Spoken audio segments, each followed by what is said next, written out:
My name is Dave. I'm with Emerald Water Anglers. We are starting a series of videos where we want to discuss some primary attributes of fly fishing, fly casting that exist in this space that we don't feel is addressed as appropriately as it could be.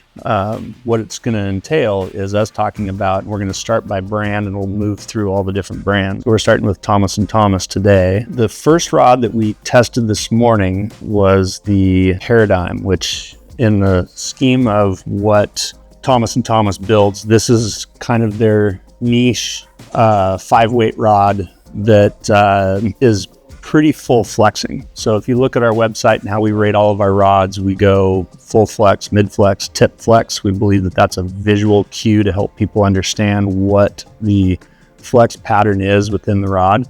The bigger question is what is the application of each of those different flex patterns? And then what line are you going to use on that in order to best accomplish the application that you're trying to use them in together. And we started with the SA trout taper. Perfect short distance, light presentation, tight controlled loop with minimal effort on this cast. It's ideal. Purpose of this is to give you a fine, delicate presentation with longer leaders, dry flies, lighter weight flies, and we felt it worked perfectly on the Paradigm. Absolutely perfect match.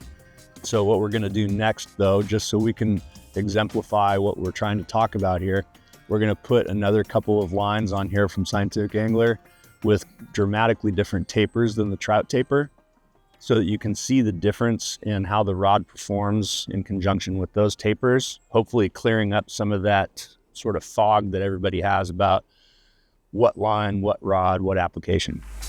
So after we did that on the Paradigm, we went to the MPX, which is, I would say, SA's kind of do-it-all fly line.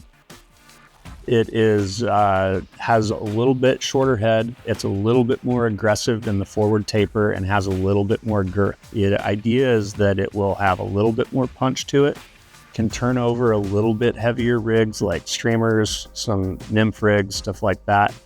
But because of that shorter head, it's going to be better for efficiency, being able to pick up line and get back out there in fewer faults cast. From there, we went to the Infinity, which when you go to the Infinity, you get a longer rear taper.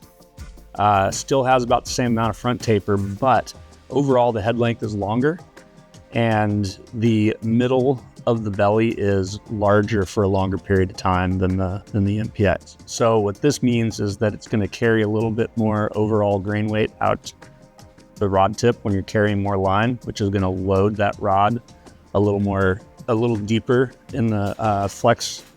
Whether that's good or bad on the Paradigm, we didn't feel like that was a great match past about 40 feet. Once you started carrying more than 40, 50 feet, we're trying to shoot to that distance with this line, it became a little cumbersome. So stay tuned, because we're going to do this for every brand that we carry, which we are a representative of Sage, of Scott, of Thomas & Thomas, of Winston, Echo, Redington, Hardy, Loomis, even Nom and Vision. So there's a bunch of different rod companies that we're going to move through and do the same sort of trial and error with the different lines on the different rods to help you have a better understanding of what it is you're trying to do out there.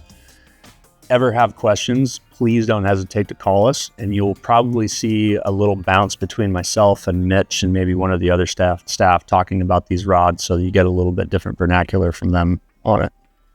Thank you.